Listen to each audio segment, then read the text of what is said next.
Computer in a plastic bag with the kind of the warning tag, like you said, right that you bought it.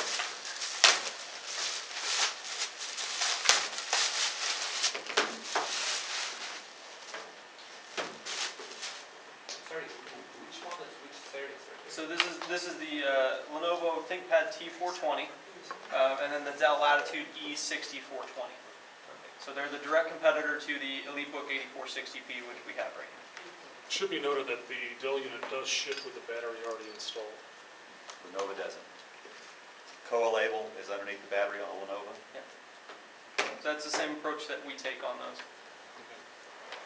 To get the optical drive out, there is an eject mechanism. As you pull, the drive does come out. Hard drive is removed with 4 screws from the bottom. 2 of these screws also basically help hold this access door down. And that's one of the differences that you're going to see with HP versus some of the other guys out there. Like the approach that we take with our desktops on tool-free access, we want our customers to have a similar experience with the notebooks. It's really tough to do, and we do it. So we have tool-free access on the HP notebook. You'll see a lot of stickers on here. This one's actually pre-production.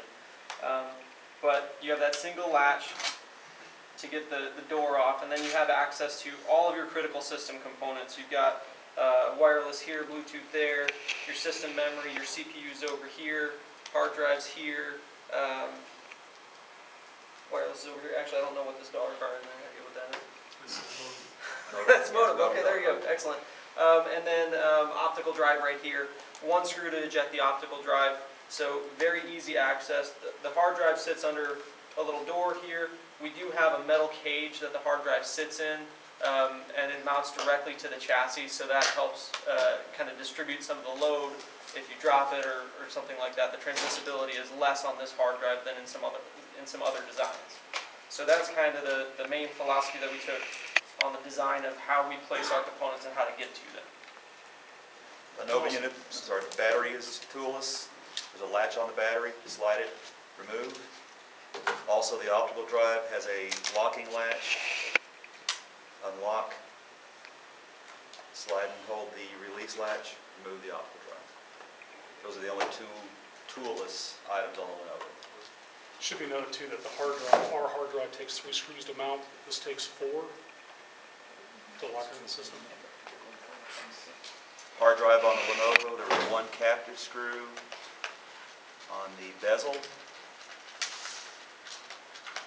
Loosen the screw. Remove the bezel, and then the hard drive has a mylar or plastic tab. Release that tab, slide the hard drive out of the hard drive bay, and there are 2 rubber brackets on either side, or isolators that reduce vibration, and then the tab fits on a bracket that is attached to the hard drive with 4 screws. So there's your 2 brackets in your hard drive. It also should be noted too that the Dell unit, the 4 screws that hold this hard drive in are not captured.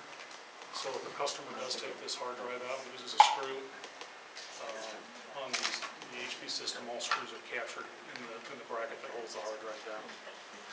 And like we had mentioned before, you have a single screw. It's a captured screw to eject the optical drive. So optical comes out with 1 screw. Then we have our smart card reader that sits on top, just a little hinge design there to get to the 3 screws that hold the hard drive in.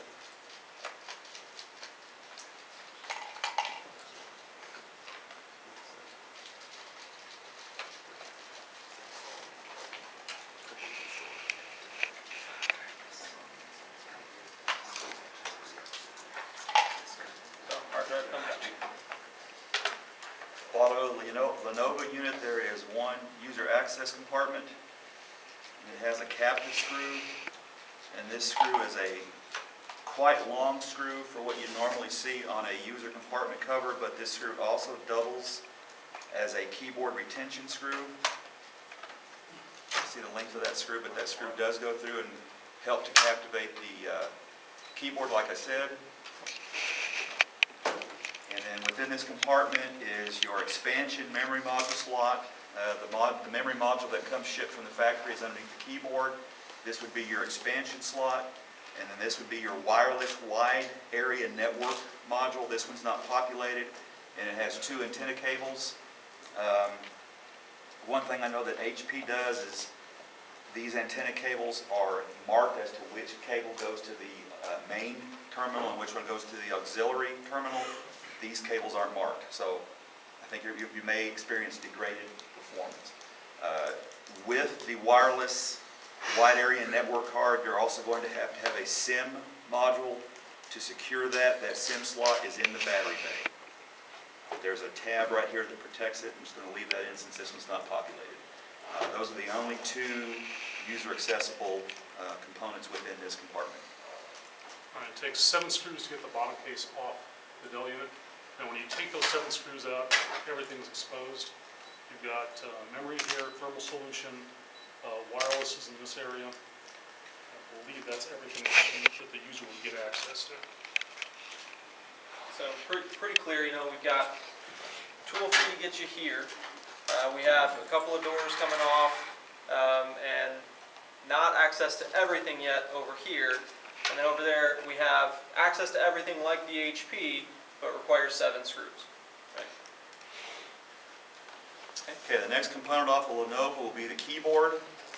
In addition to that captive screw that we had on the memory wireless cover, we're going to have another screw located right here, and there is a keyboard icon pointing to that screw.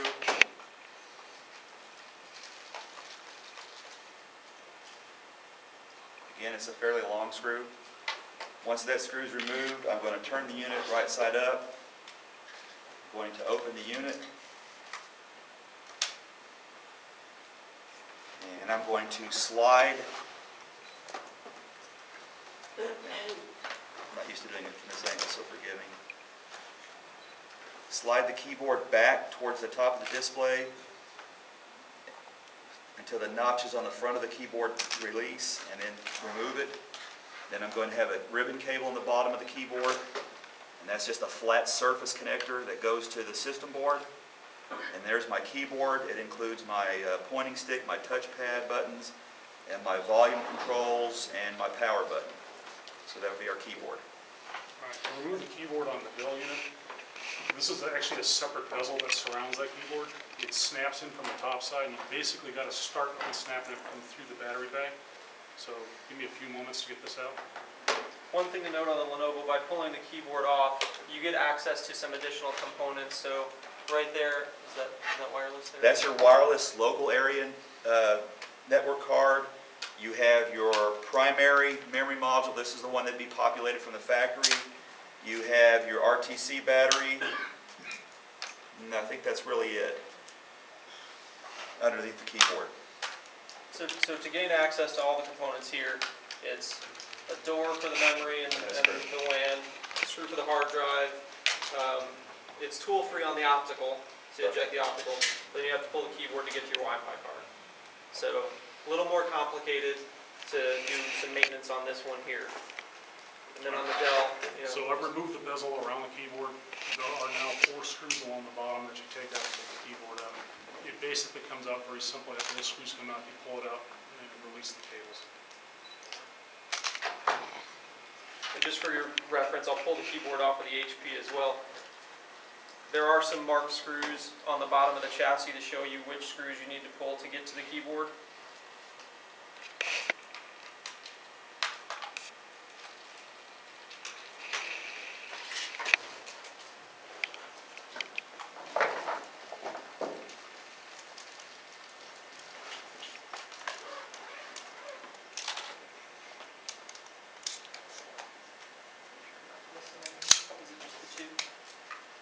Forgive me guys, it's been a while since I've actually done one of these. Is it just the 2 screws on this one?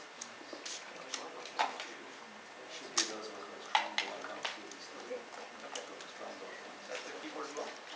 Oh, the keyboard. I'm Yeah, sorry. just the keyboard. I got 1, 2, 3. I think so.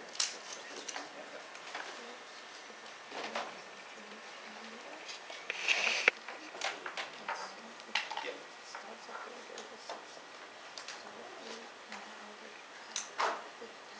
This is my one. Got one in here somewhere.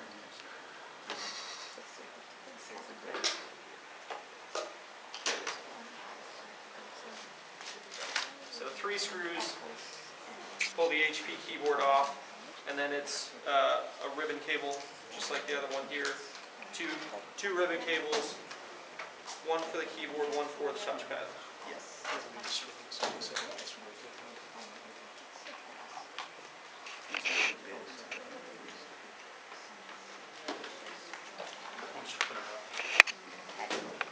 noticed this, I tore this apart yesterday.